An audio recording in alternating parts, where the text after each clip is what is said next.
राज्यातील तिन्ही वीज कंपन्यांसाठी उपमुख्यमंत्री देवेंद्र फडणवीस यांनी मोठी घोषणा केलेली आहे। यामध्ये तब्बल 19% वेतनवाढ देण्याचा निर्णय आज सह्याद्री अतिथीगृह येथे झालेल्या बैठकीत घेण्यात आलेला आहे।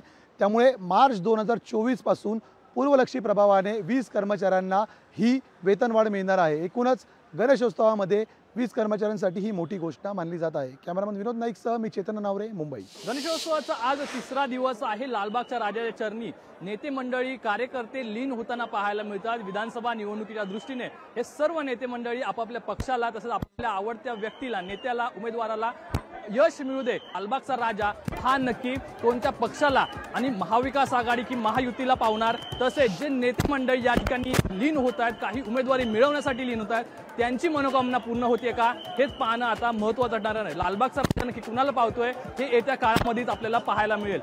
कॅमेरा पर्सन सुनील वर्मासह स्वप्नील जाधव, लोकशाही मराठी, मुंबई।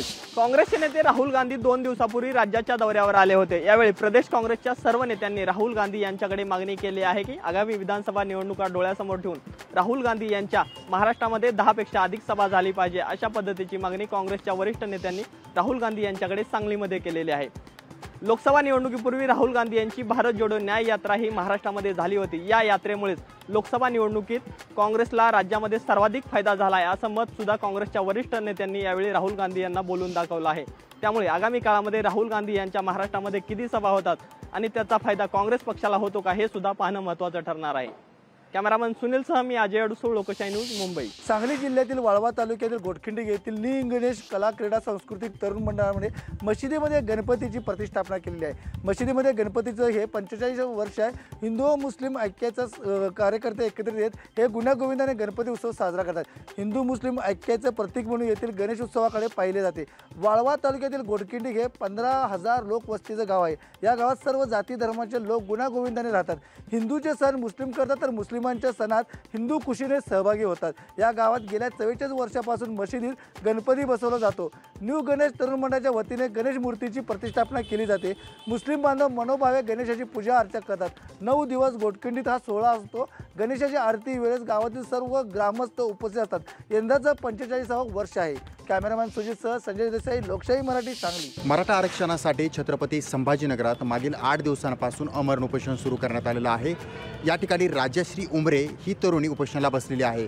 प्रकृती खालावलेली आहे आणि या ठिकाणी राज्य सरकारमधील मंत्री स्वतः अब्दुल सत्तार असतील किंवा त्यासोबतच विरोधी पक्षनेते अंबादास दानवे आणि शिवसेना उद्धव बाळासाहेब ठाकरे पक्षाचे ज्येष्ठ नेते चंद्रकांत खैरे यांनी देखील येऊन पाहणी केलेली आहे। मागील 8 दिवसांपासून उपोषण सुरू आहे, त्यामुळे प्रकृती ढासळत चाललेली असताना या ठिकाणी आता औषधोपचार केले जात आहेत। मात्र 17 सप्टेंबरपर्यंत जर तुम्ही आमची मागणी पूर्ण केली नाही तर 18 सप्टेंबर रोजी तुम्हाला माझा श्वासही दिसणार नाही किंवा मी देखील दिसणार नाही, अशी भावनिक साथ जी आहे किंवा अशी भावनिक करण्याचा प्रयत्न जो आहे तो या उपोषणकर्त्यांनी केलेला आहे।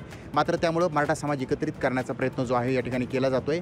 आणि प्रामुख्याने जर पाहिलं तर या ठिकाणी दिलेल्या या इशाऱ्यानंतर आता राज्य सरकार कोणत्या भूमिका उचलतं आहे किंवा कोणत्या भूमिकेवर ठाम राहतं हे पाहणंसुद्धा महत्त्वाचं असताना मराठवाडा आता हा आरक्षणासाठी झुंजतो आहे आणि यामध्ये काही जण आरक्षणासाठी लढत आहेत, उपोषण करत आहेत आणि त्याच्याच भावना जर पाहिली तर राज्य सरकारपर्यंत आम्ही तुमचा संदेश पोहोचवू असे स्वतः मंत्री बोलत आहेत। त्यामुळं या उपोषणाला आता कशा प्रकारे गांभीर्यानं सरकार घेतं आणि काय समाजाला दिलासा देतं हे पाहणं महत्त्वाचं असताना मराठवाड्याला हैदराबाद गॅजेटप्रमाणे आरक्षण देण्यात यावं ही मागणी आता जोर धरू लागलेली आहे। सचिन बडे, लोकशाही मराठी, छत्रपती संभाजीनगर। कोल्हापुरात रस्त्यावरती इतके खड्डे पडले आहेत की माणसांना रस्ते शोधावे लागत आहेत। म्हणूनच काय आज मानवाधिकार सहाय्यता महासंघाच्या वतीनं कोल्हापूर महानगरपालिकेच्या दारात अक्षरशः खड्डा पाडून निषेधार्थ आंदोलन करण्यात आलं आहे। खरं तर शेकडो कोटींचा निधी हा खड्डे आणि रस्त्यांसाठी येतो, मात्र याकडं महापालिका दुर्लक्ष करते आहे। गणपती देखील आले, मात्र तेही खड्ड्यातून आले आणि विसर्जन देखील खड्ड्यातनं होणार। म्हणूनच काय आज या कोल्हापुरातल्या काही नागरिकांना सोबत घेऊन मानवाधिकार सहाय्यता महासंघाच्या वतीनं कोल्हापूर महानगरपालिकेच्या प्रवेशद्वारात कुदळीच्या सहाय्यानं खड्डा मारून निषेध आंदोलन करण्यात आलं आहे। विशेष म्हणजे त्या ठिकाणी महानगरपालिकेचे काही अधिकारी आज जात होते, सुरक्षा रक्षक देखील त्या ठिकाणी उभे होते, मात्र कोणीही त्यांना त्या ठिकाणी खड्डा पाडण्यासाठी खरं तर अडवलं गेलं नाही। त्यामुळं महापालिकेलाच किंवा महापालिकेच्या अधिकाऱ्यांनाच कोल्हापूर शहर खड्ड्यात घालायचे की काय अशी प्रतिक्रिया या महासंघाच्या कार्यकर्त्यांनी व्यक्त केली आहे। त्यामुळे या आंदोलनानंतर अवघ्या काही दिवसात कोल्हापूर शहर खड्डेमुक्त होईल अशी अपेक्षा या आंदोलकांनी व्यक्त केली आहे। सतेज औंधकर, लोकशाही मराठी, कोल्हापूर। महाराष्ट्राची कुलस्वामिनी आई तुळजाभवानी देवीच्या तुळजापूर मंदिर संस्थांमध्ये तब्बल 62 नवनियुक्त कर्मचाऱ्यांना आज नियुक्तीपत्र देण्यात आलेले आहे। मंदिर संस्थांचे अध्यक्ष तथा जिल्हाधिकारी डॉक्टर सचिन ओंबासे यांच्या हस्ते या सर्व कर्मचाऱ्यांना आपली नियुक्तीपत्र आहे ते देण्यात आलेली आहे।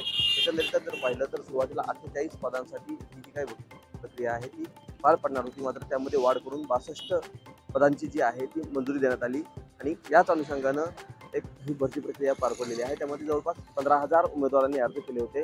राज्यभरातील 9,000 पेक्षा अधिक उमेदवारांनी यामध्ये परीक्षा देखील दिल्या होत्या। त्यापैकी आता 62 उमेदवारांची निवड करण्यात आलेली आहे। त्याचपासून आता त्यांना नियुक्तीपत्र देखील देण्यात आलेले आहेत। यापूर्वी जर पाहिलं तर 1991 साली 25 पदांसाठी भरती प्रक्रिया पार पडली होती। त्यानंतर मोठ्या प्रमाणात हीच भरती प्रक्रिया जी आहे ती संपन्न झालेली आहे आणि आता हे जे काही कर्मचारी आहेत ती कामावर रुजू होणार आहेत। त्यांनी जे काही भाविक भक्त आहेत त्यांच्याशी सौजन्यानं वागावं असं आवाहन देखील आता जिल्हाधिकारी डॉक्टर सचिन ओंबासे यांनी या सर्व कर्मचाऱ्यांना केले आहे। ओंकार कुलकर्णी, लोकशाही मराठी, धाराशिव। अजित पवारांच्या राष्ट्रवादी काँग्रेसमध्ये सध्या राजकीय वादळ येताना दिसून येत आहे। अमित शहा सुद्धा 2 दिवस मुंबईच्या दौऱ्यावर असताना सुद्धा अजित पवार यांनी दांडी मारले दिसून येते। तसेच राज्यपाल नियुक्त आमदारांसाठी राष्ट्रवादी काँग्रेसमध्ये मोठ्या प्रमाणात नाराजी आपल्याला दिसून आले। अशाच प्रकारे विदर्भामध्ये 10 जिल्हाध्यक्ष हे सुद्धा नाराज असल्याची माहिती समोर येत आहे। ते सुद्धा आज बैठक घेताना दिसून येते। त्यामुळे आमची कामं होत नाही, मंत्री राष्ट्रवादी काँग्रेसचे लक्ष देत नाही, तसे आम्हाला शासकीय पदं दिली जात नाही, याबाबत त्यांची मोठ्या प्रमाणात नाराजी निर्माण झाली दिसून येते। त्यामुळे अजित पवारांच्या राष्ट्रवादी काँग्रेसमध्ये मोठ्या प्रमाणात जिल्हाध्यक्ष नाराज असल्याची माहिती समोर येत आहे। कारण अनेक पक्ष संघटना मजबूत करत असताना ज्या पद्धतीने राष्ट्रवादी काँग्रेसच्या मंत्र्यांनी आणि पक्षांनी लक्ष देणं आवश्यक आहे, मात्र तसं पक्ष नेतृत्वाकडून जाणीवपूर्वक दुर्लक्ष होताना दिसून येत आहे। कॅमेरामन ज्ञानेश्वर बागडेसह विकास मिरगणे, लोकशाही, मुंबई। राज्यामध्ये मराठा आरक्षणासाठी मनोज जरांगे पाटील यांच्या नेतृत्वाखाली आंदोलन सुरू आहे। आता विधानसभा निवडणुकीच्या तोंडावर धनगर समाजाने देखील आरक्षणाच्या अंमलबजावणीसाठी एल्गार पुकारलाय। पंढरपूरमध्ये राज्यातील सर्व धनगर समाजाच्या वतीने आजपासून राज्यव्यापी आमरण उपोषण सुरू केलेलं आहे। यामध्ये सर्व राजकीय पक्षातील धनगर पदाधिकारी मोठ्या प्रमाणात सामील झालेले आहेत। टिळक स्मारक मंदिराच्या पटांगणावर मोठा मंडप मारून या ठिकाणी धनगर बांधव आमरण उपोषणाला बसलेले आहेत। आज सकाळी श्री विठ्ठल रुक्मिणी मंदिराला प्रदक्षिणा घालून नामदेव पायरीचं दर्शन घेऊन धनगर बांधवांनी आरक्षणाचा भंडारा उधळलाय। जोपर्यंत आरक्षण मिळत नाही तोपर्यंत इथून हटणार नाही। विठुरायाच्या पायावर आम्ही आरक्षण तर घेऊ, अन्यथा आमचा प्राणत्याग करू, असा इशारा सरकारला धनगर बांधवांच्या वतीने देण्यात आलाय। आणि विशेष म्हणजे या आंदोलनामध्ये मोठ्या प्रमाणात भाजपचे पदाधिकारी देखील सामील झाले आहेत। त्यामुळे मराठा आरक्षणाच्या आंदोलनानंतर सरकार समोर आता धनगर आरक्षणाच्या आंदोलनाचा प्रश्न निर्माण झालेला आहे। आता याकडे सरकार कसं पाहतं आणि याची सोडवणूक कसं करतं हेच पाहणं महत्त्वाचं ठरणार आहे। अभिराज उबाळे, लोकशाही मराठी, पंढरपूर। बीड जिल्ह्यामध्ये मनोज जरांगे पाटील विधानसभा निहाय घोंगडी बैठका घेत आहेत। आज बीड विधानसभा मतदारसंघामध्ये घोंगडी बैठक पार पडली आणि याच घोंगडी बैठकीदरम्यान उपमुख्यमंत्री देवेंद्र फडणवीस यांना लक्ष जे आहे ते करण्यात आलेलं आहे। जोपर्यंत आरक्षणाचा तिढा सुटत नाही तोपर्यंत माघार घेणार नाही असा पवित्रा जो आहे, तो इशारा जो आहे, तो याच घोंगडी बैठकीमधनं मनोज जरांगे पाटील यांनी दिलेला आहे। काल परळीमध्ये महत्त्वाची बैठक पार पडली आणि याच बैठकीतनं मनोज जरांगे पाटील यांनी कृषी मंत्री धनंजय मुंडे असतील, त्याबरोबर पंकजा मुंडे असतील यांना देखील अप्रत्यक्षरित्या टोला लगावलेला होता। त्यानंतर आज बीड विधानसभा मतदारसंघामध्ये ही बैठक पार पडली आणि त्याच अनुषंगाने जर पाहिलं तर या घोंगडी बैठकीला एक राजकीय वलय जे आहे ते पाहायला मिळालं आणि याच आगामी योग घातलेल्या निवडणुकीच्या दरम्यान ही घोंगडी बैठक जी आहे ती अतिशय महत्त्वाची देखील मानली जात आहे। आता यानंतर उद्या आष्टी विधानसभा मतदारसंघामध्ये जरांगे पाटलांची बैठक होणार आहे आणि त्यानंतर देखील याच बैठकीतनं जरांगे पाटलांचा इशारा रोख नेमका कोणावरती असणार हे पाहणं देखील तितकंच महत्त्वाचं असणार आहे। परंतु आजच्या या बैठकीनंतर मराठा आरक्षणाची जी दिशा आहे ती देखील ठरवण्यात आल्याचं दिसून आलेलं आहे। विकास माने, लोकशाही मराठी, बीड। सोलापूर शहरातील 96 जागा मालकांनी महापालिकेतून बेकायदा बांधकाम परवाना घेतल्याप्रकरणी 96 जागा मालकांना महापालिकेकडून नोटीस बजावण्यात आलेली आहे।